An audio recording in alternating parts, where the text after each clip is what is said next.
Welcome back to Silent Paws and Brave Hearts.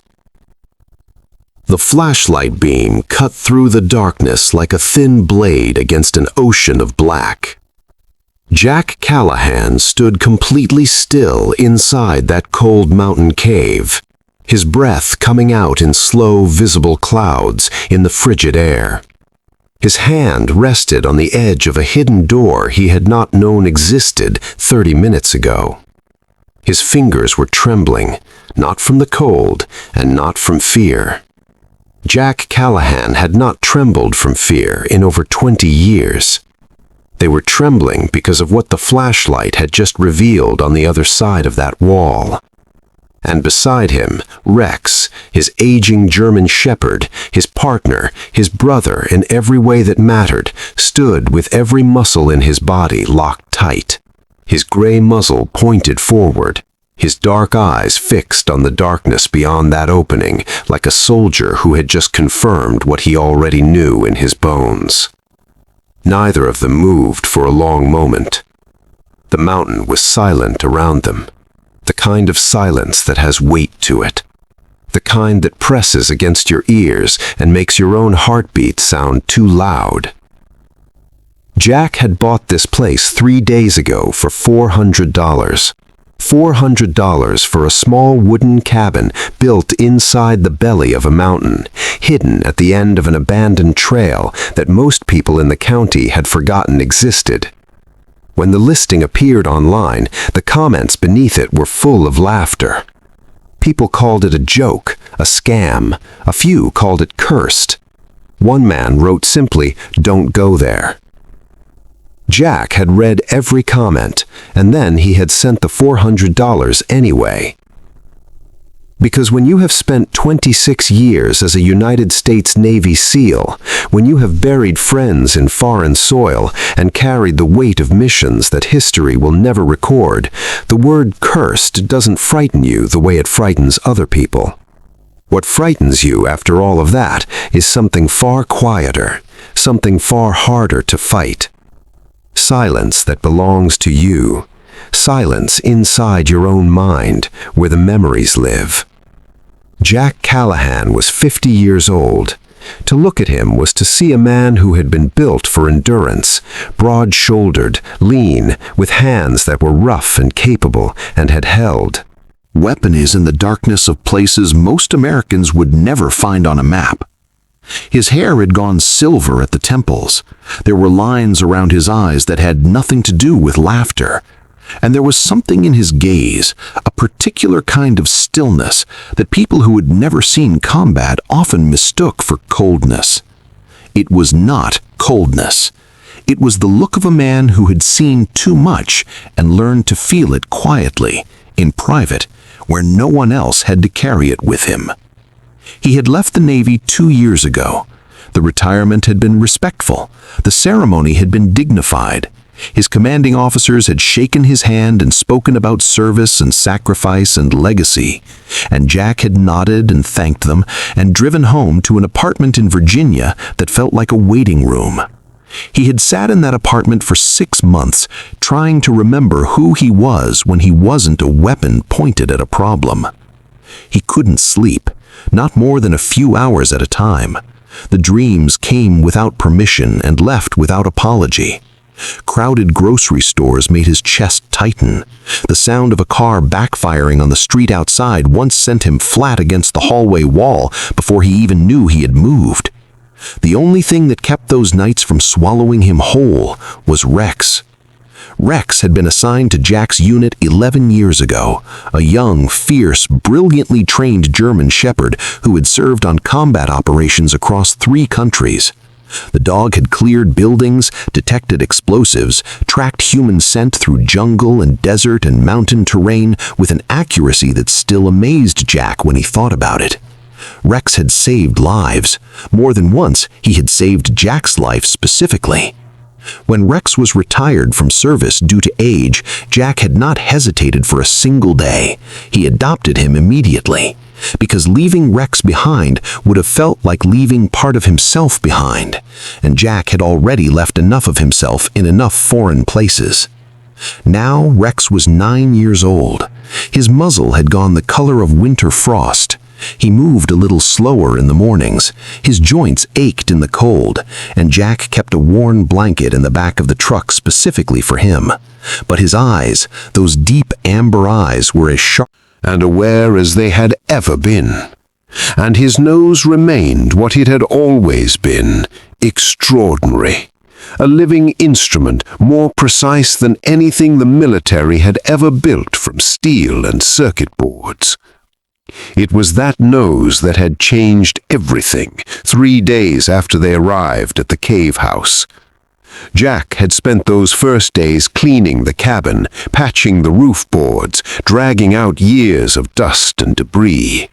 It was good work, physical and purposeful, the kind of work that quiets a busy mind. He had begun to feel something he hadn't felt in a long time. Not quite peace, but the edge of it. The suggestion that peace might still be possible for a man like him. Rex had explored every corner of the cave with the methodical focus of a professional.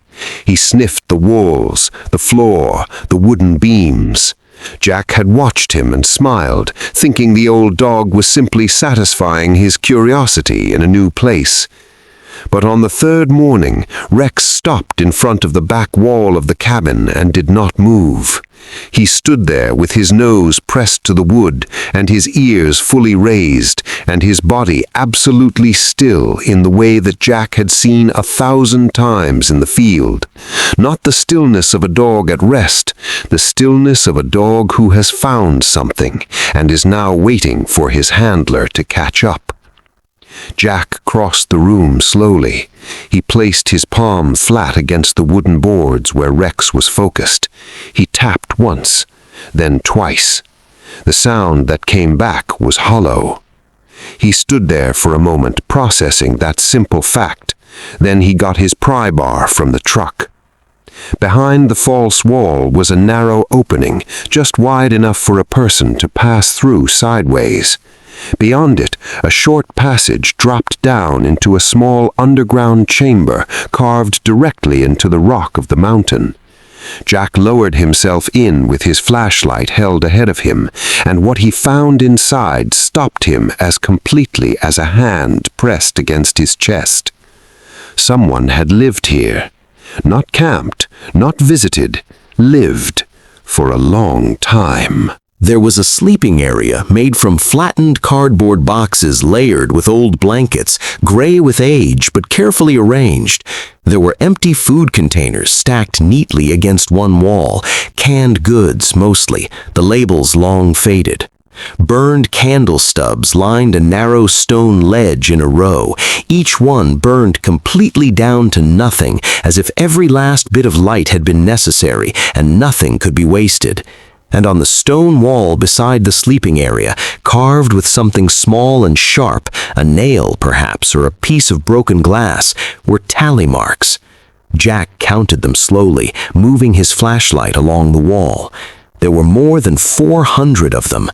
Someone had been here for over a year, possibly longer, alone in this cold underground chamber, counting every single day in stone, the way prisoners count days on a cell wall when they are trying to hold on to the knowledge that time is still passing, that they are still alive, that someone might still come. Rex had followed him down into the chamber. The dog moved through the small space with his nose working continuously, reading a story from the air that Jack could not access. Then Rex stopped near a canvas bag half buried under the edge of the cardboard bedding and looked back at Jack with an expression that needed no translation. Inside the bag, sealed inside a waterproof pouch that had kept it perfectly preserved through years of mountain cold and damp, was a notebook. It was small, spiral-bound. The cover was plain except for 2 initials written in careful handwriting in the upper right corner, A.R. Jack sat down on the cold stone floor of that chamber, with Rex pressed warm against his side, and he opened the notebook carefully. The handwriting inside was small and precise, the handwriting of someone intelligent, someone deliberate. But as the pages progressed, the letters grew more uneven, more urgent, as if the hand writing them had begun to shake. The entries described hiding, described hearing voices in the forest outside the cave, men with flashlights moving through the trees at night, calling out in the kind of voices that did not sound like rescuers. Described rationing food down to single spoonfuls to make it last another week. Described the cold that never fully left the underground chamber, not even in summer. And then Jack read a line that made the air in the chamber feel suddenly thinner. He works with the police. He knows how searches work. He knows how to call them off.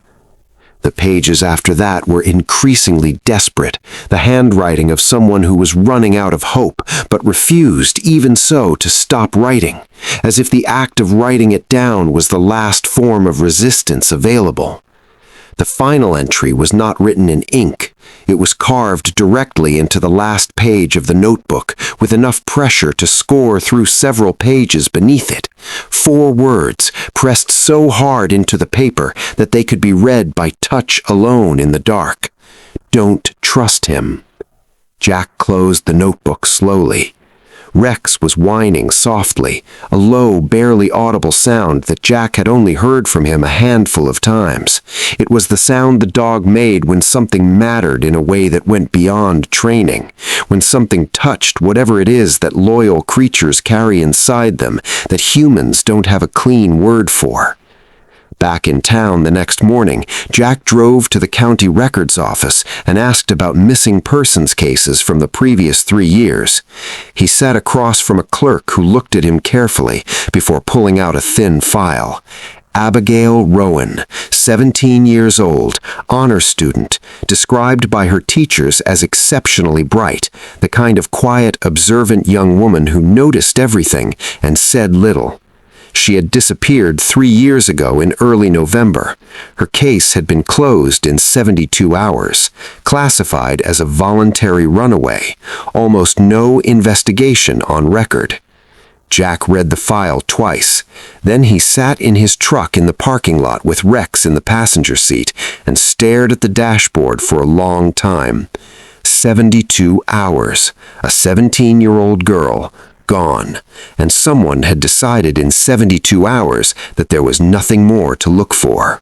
He drove back to the cave that afternoon with the notebook in his jacket pocket and a feeling in his chest that he recognized from the field. The feeling that arrives when a mission has just become something larger and more dangerous than it first appeared. The feeling that means pay attention. The feeling that means someone is counting on you, even if they don't know you exist. Back in the underground chamber, Rex moved to the far wall and began scratching at the stone with focused, deliberate strokes. Jack brought his flashlight over and examined the wall closely. Behind a loose section of rock that had been carefully repositioned to look undisturbed, there was another small, hollow space. Inside it were more carvings directly in the stone. Longer messages this time, written in the same careful hand that had grown increasingly desperate through the notebook. And at the base of the hollow, half buried in the dirt and loose rock, Jack's fingers closed around something small and hard and metal. He brought it out into the flashlight beam and felt the world tilt slightly beneath him. It was a canine search identification tag, standard military issue, and engraved on the back of it was a unit code that Jack knew by memory because he had looked at it 1,000 times.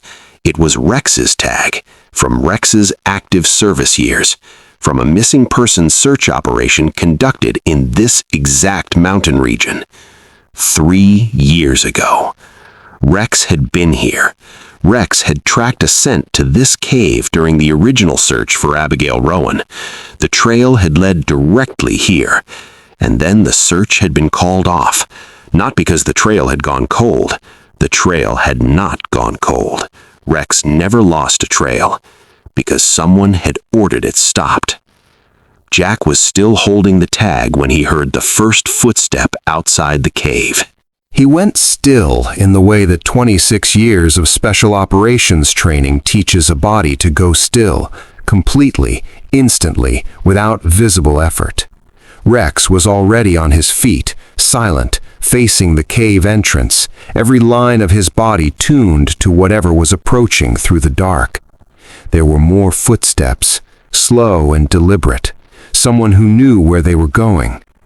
A figure appeared in the cave entrance, a man in his 60s, broad, carrying a flashlight of his own, dressed in civilian clothes, but carrying himself with the posture of authority. Jack recognized him immediately from the county records office the previous morning. He had seen a photograph on the wall, a commendation photograph. He was a senior law enforcement official, retired now, but once the man who had overseen the investigation into Abigail Rowan's disappearance. The same man who had signed the order closing her case in 72 hours. The two men looked at each other across the darkness of the cave for a long moment without speaking. And in that silence, everything was said.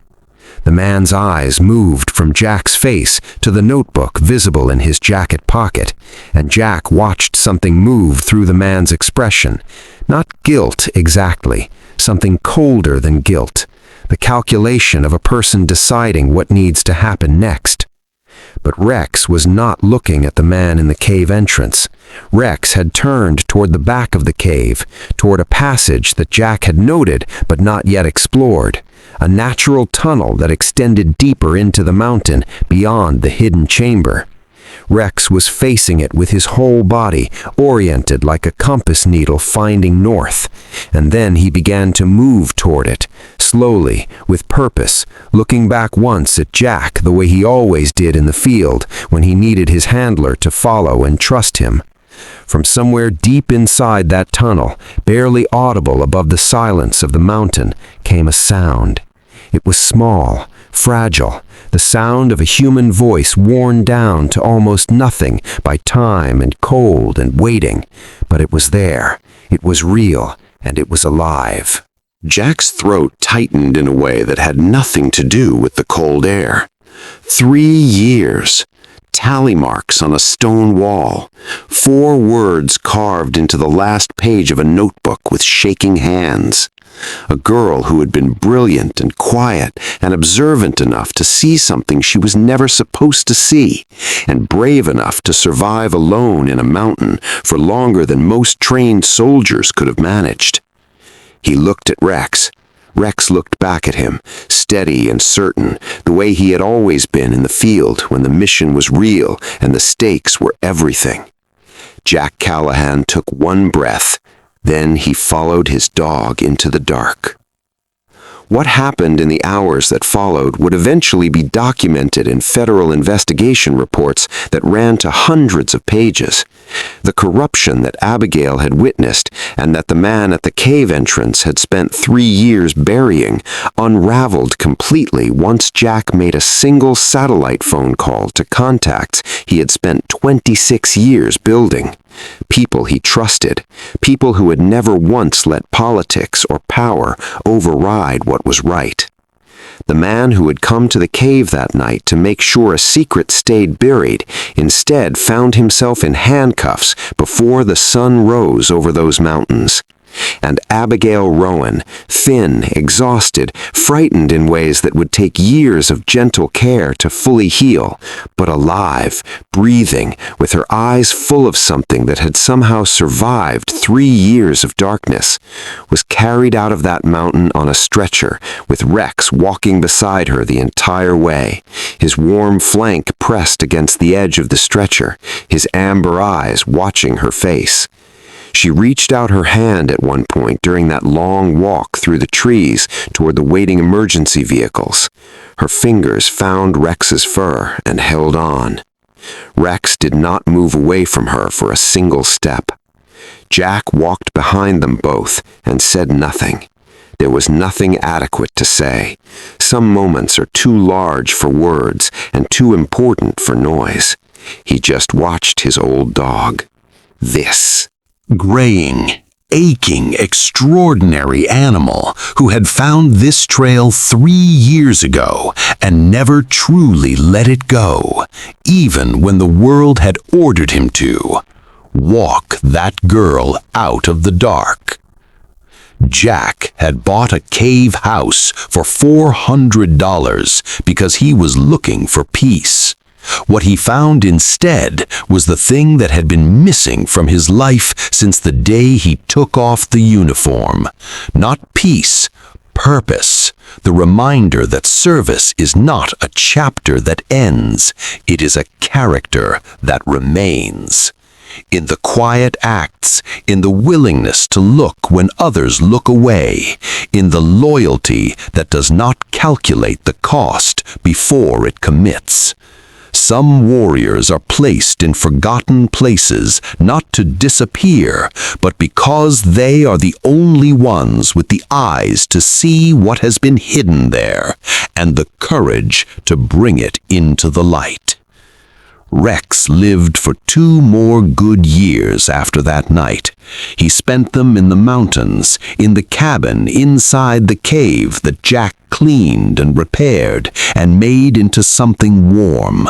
He slept by the fire every evening. He walked the trails every morning at whatever pace suited his old joints. He was never cold. He was never alone. And on the last morning of his life, he went to sleep in the patch of sunlight that came through the cracks in the rock ceiling every morning around 9 o'clock. The same light that had illuminated that lonely cabin like a forgotten monument on the day they first arrived. And he did not wake up. Jack buried him on the ridge above the cave, facing east where the light came first. He carved one line into the stone above him. He never stopped looking. If this story moved something in you, if Rex and Jack and a brave girl's tallyrocks on a cold stone wall reached something deep inside your chest, then you are exactly who this channel was built for. Please subscribe to Silent Paws and Brave Hearts. Hit that notification bell so you never miss a story, because every single week we come back here to honor the ones who served quietly, loved completely, and never once asked for recognition in return. The veterans, the canines, the silent heroes walking beside us. They deserve to be remembered, and as long as you are here, they will be. Silent Paws, brave hearts, always.